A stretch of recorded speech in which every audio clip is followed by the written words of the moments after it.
Louisiana Beer Reviews Mike's Harder Blood Orange, a premium malt beverage with natural flavors and certified colors. So the colors from food coloring.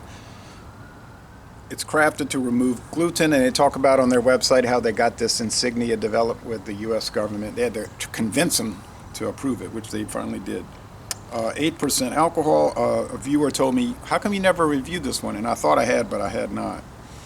It's an interesting label with this like textured orange, two color oranges, two color grays, and then the warning flash. So never had the blood orange. We do get a lot of Mike's Hard and Harder here.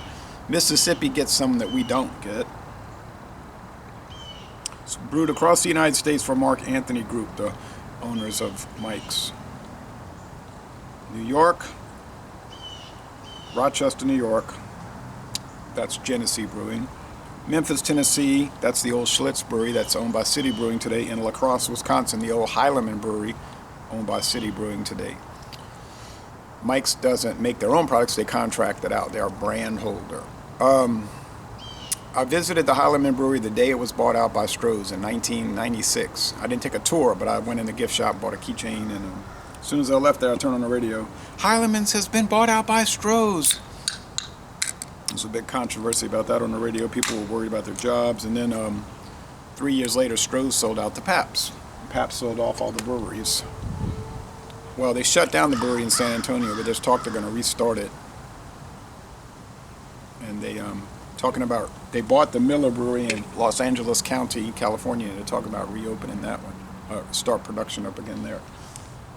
Blood orange. Okay, so it's a reddish orange. Sun is behind those clouds in the roof line. It's opaque, but it's translucent. Never before had it.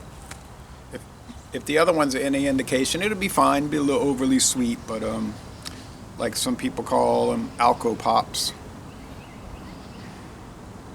which is basically what it is. Not something I drink on a regular basis. An interesting aroma, let me say that. It's like a gruit, like a spiced beer. I swear it's what smells like a gruit. Do they use actual oranges and spices? I don't know. They just say natural flavors.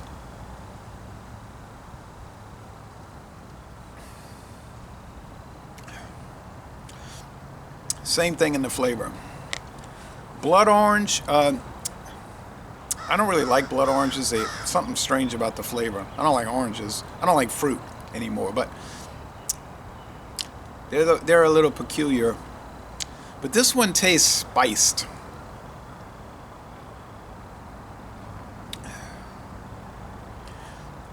So I think they're using some kind of orange compound. Could be dehydrated orange pulp, because the new Blue Moon Haze, they said whole dried oranges. But to me,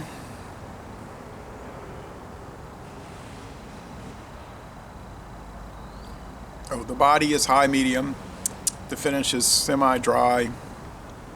I think Mike's is the one. I know Geloso Beverage Group makes the original Club Tales, uses only cane sugar, no corn syrup for their sweetener. That's probably why theirs are better.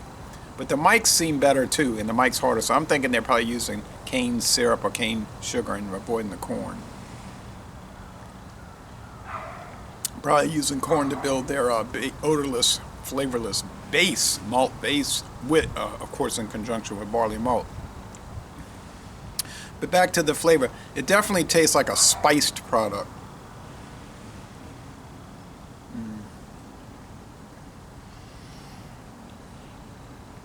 Hop bitterness? Well, no. It does contain hop products. That's required.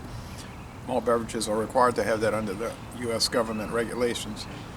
I hear ya. Interesting product. This is the most interesting Mike's that I've had. Mike's or Mike's Harder. And I think it's the best tasting one.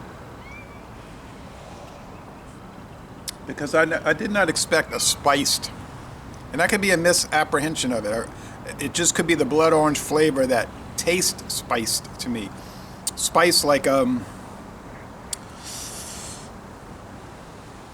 allspice, white pepper, or nutmeg, something like that. It's strange.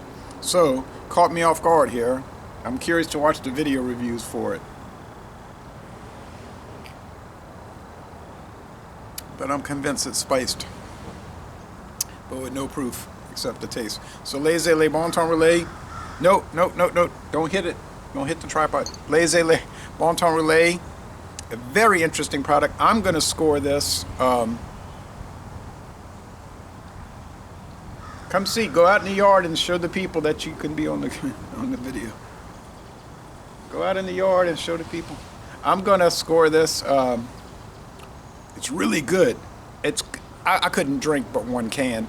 23.5 ounces over a 3 or 4 hour period would be enough. This is a 16-ounce can. It'll be nothing. No problem. You're listening. Good.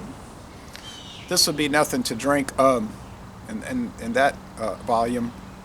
But I think it's dynamite. Could you give this to someone blind and make them think it's a Brewed? I would say maybe.